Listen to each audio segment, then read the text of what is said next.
So Neil Cavuto is talking to a so-called expert about the biblical issues regarding Damascus. And we've got a war over there, and he's curious what God intended. Well, let's go to the Bible. This just in, the Syria stuff is way old. I mean Old Testament old. That's how old I'm talking about. Don't laugh. Some biblical scholars say it's all there in black and white, like this spooky passage from Isaiah 17 about Syria itself. Behold, Damascus is about to be removed from being a city and will become a fallen ruin. That's a couple of thousand years ago. Another passage warns of growing unrest in Egypt and the rise of a fierce king.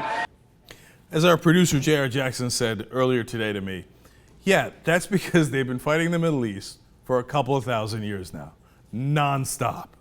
2,000 years ago, they're like, oh, Damascus is about to fall. It's going to be a ruined city. Oh, Cairo, are you kidding me? Okay, Egypt, this, that. Name any city in the Middle East, and there'll be a passage in the Bible about, oh, God is going to smote the hell out of those guys, right? Oh, they're having a lot of trouble there. Because every city was in ruins every couple of years back then, and since then. This is the utmost goofiness. But there's a dangerous side to this, which is that Christian fundamentalists in this country, which unfortunately is a very large percentage of the country, roughly, and this is very, very rough, about a quarter of the country, well, they love this idea of end times. They love the idea of Armageddon. They love the idea of these Middle Eastern countries and cities being destroyed because it's been prophesied. And if it has, that means great, because the next step is Jesus returns. So when they drive our policy towards that destruction, it's very, very serious. So now this goofball Cavuto is going to talk to another goofball who's written a whole book about this, and they're going to have a goofball conversation about how, oh, so what did Yahweh mean? Let's try to figure it out.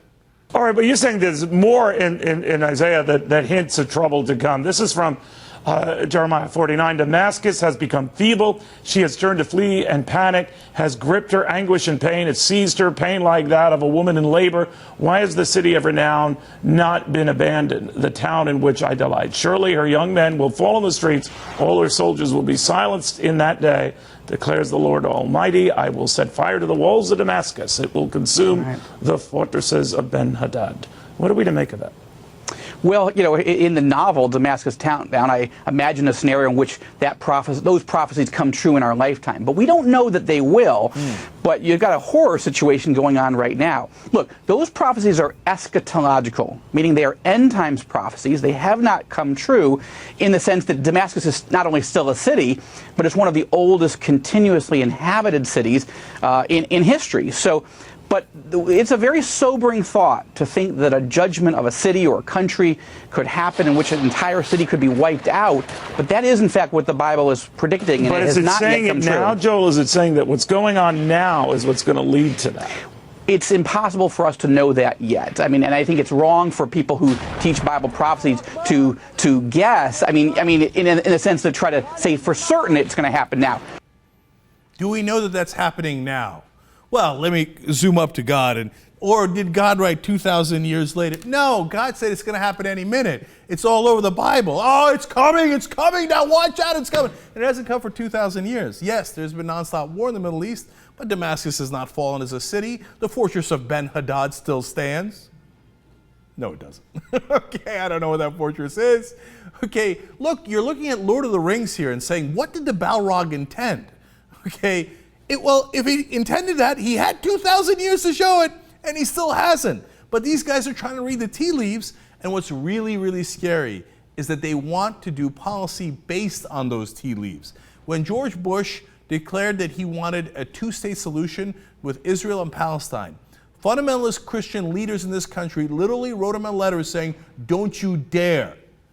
It is prophesied that Armageddon begins in Jerusalem, and the step before that is that the Jews take Jerusalem back, and that we don't want to split it under any conditions, because that's what Yahweh told us. And after that lovely Armageddon, Christ returns, that's what we want. So we would like Armageddon.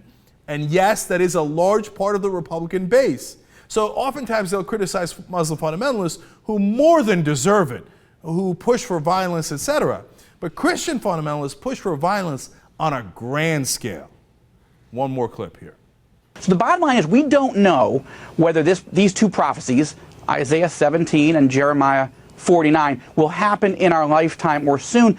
but they could because they haven't happened yet. Well, we could be saying that about 1,000 years from now. Well, they could because they haven't happened yet. If it wasn't so serious, it'd be hilarious.